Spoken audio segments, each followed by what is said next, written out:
Hey, the Guoba here. A brand new Divergent Universe update is out on Honkai Star Rail right now. So I'm going to go through it, a bunch of new stuff and new mechanics, and things I particularly like.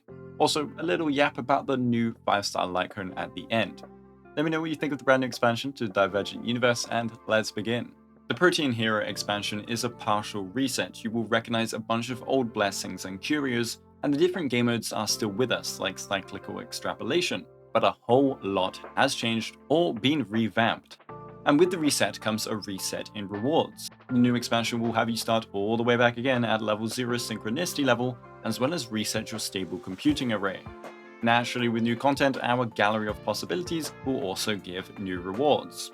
Tons of jades are scattered around for those that need it. But now for the gameplay. The big upgrade that Divergent Universe got was the Day and Night System. I really like it, and I think something similar to this could be cool to see in character kits too. So, with this system, the time will switch mid-combat and change how the battle works. This time cycle seems to last 150 action value at a base 50 to 50 day and night ratio, so like your regular cycle 0 in MOC. At its base, so no buffs, day will restore your HP over time, and night will boost your damage as well as the enemy's damage. Kind of like in survival video games, the night is scarier than daytime. But what makes it so cool is you can select additional boons that buff the different day cycles, based on the chrysos heirs. You get these every now and then for free, whilst exploring the different planes of your run, giving an additional boost to your squad. Examples of buffs you could get are big dot damage procs during the day, or max HP increased during the night. And it gets crazier, there are 21 buffs for each time in patch 3.1. You can also modify the day to night ratio, which increases how long they last before swapping.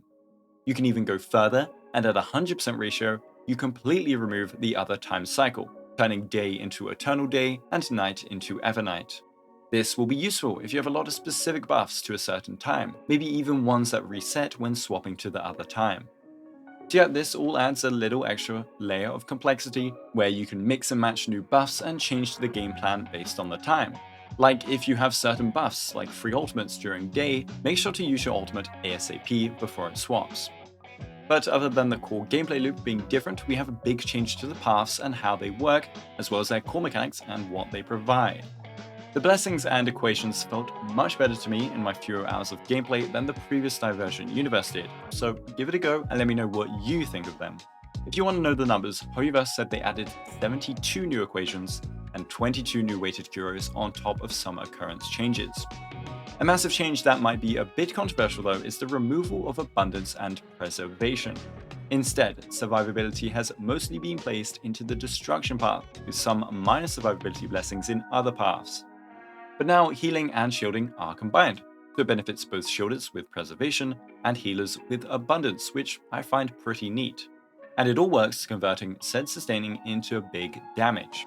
This is all using the new Blazar keyword, which takes into account HP and shield fluctuations. Naturally, this means the break effect oriented destruction stuff has all moved away. And that has all been moved to the brand new Harmony path. The Harmony path's break-based blessings are much nicer than the previous destruction ones, though I hope in the future Harmony can become much more than just break. The Harmony path centers itself on the harmonize keyword, which helps break in many ways like giving quantum break damage, weakness break efficiency, and more. And the Remembrance path is sticking to its proper identity in gameplay now. Before it was all about ice, and you can still get that in the older SimUni expansions, but in Protean Hero it is now the Memo Sprite path.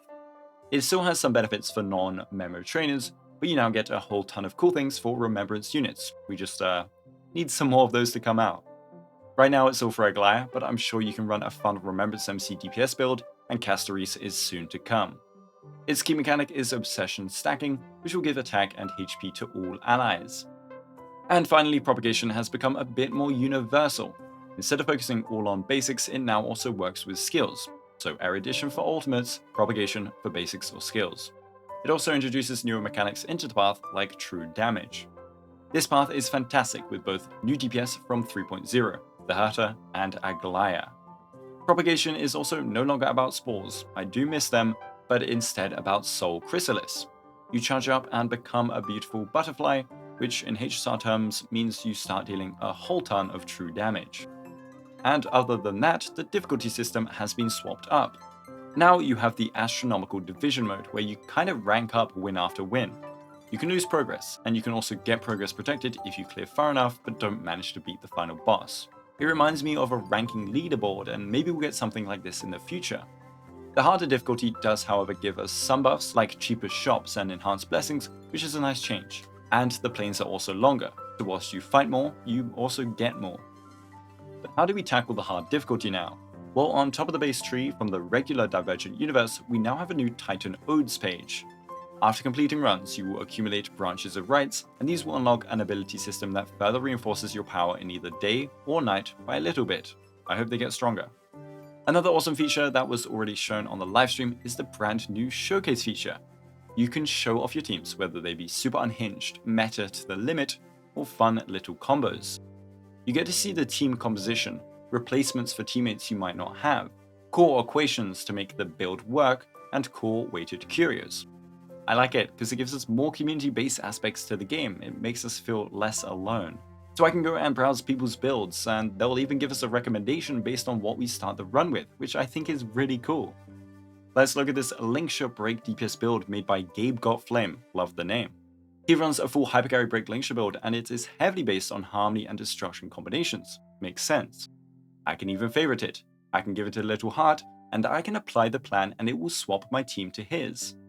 When I find equations or curios that match his gameplay, they'll even have a little icon telling me.